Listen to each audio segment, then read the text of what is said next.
श्री स्वामी समर्थ। कुऱ्हाडीचा घाव त्या तेजपुंज यतीच्या मांडीवर बसला होता आणि मांडीतून भळाभळा रक्त वाहत होते। लाकूड तोड्या घाबरला, त्याच्या अंगाचा थरकाप उडाला। आपल्या हातून एक अघोरी आणि अमंगल कृत्य घडले आहे हे त्याच्या लक्षात आले। यती आपल्याला शाप देऊन आपल्या देहाचे जाळून भस्म करणार या विचाराने लाकूड तोड्याला एकदम रडू कोसळले। तो जमिनीवर गडाबडा लोळू लागला।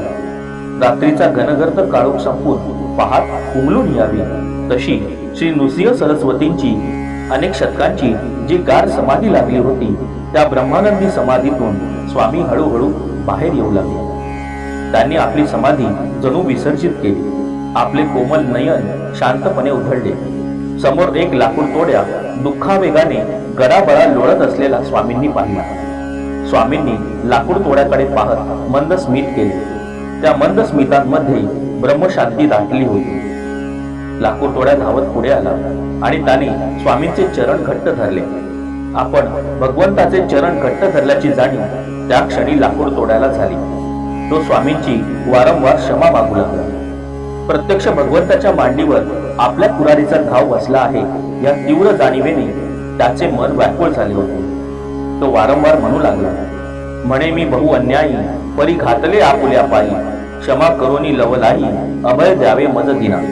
अजानपणे घडली मात अन्याय घालावा पोटात, अघोर पातकी मी अत्यंत कर्म अनुचित केले की।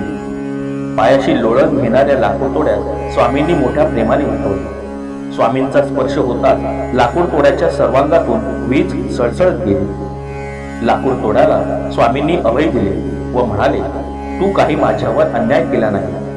समाधी विसर्जित करायची माझी वेळ झालीच होती, त्यामुळे ही समाधी विसर्जित झाली। तू केवळ निमित्त मात्र झालास।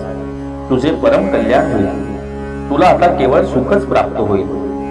पूर्वजन्मीचे पुण्य अमित तुझं लाभेल सौख्य बहुत, पुत्र पोत्रांसमवेत ऐश्वर्यवंत संसारी। स्वामींनी लाकूड तोड्याच्या मस्तकावर हात ठेवला। त्या क्षणी लाकूड तोड्याला अपूर्व असे ज्ञान प्राप्त झाले। त्याने स्वामींना साष्टांग नमस्कार घातला। नंतर ज्या वटवृक्षाखाली हे घडले त्या वडाची पाने लाकूड तोड्याने चुरडली आणि स्वामींच्या मांडीवरल्या जखमेत भरली। जखम त्या क्षणी बरी झाली, रक्त थांबले। त्या घनदाट अरण्यात हजार सूर्य एकत्र उगवावे असा प्रकाश पडला। श्री दत्तात्रयांचा तिसरा अवतार स्वामी समर्थांच्या रूपाने प्रगट झाला होता। श्री स्वामी समर्थ।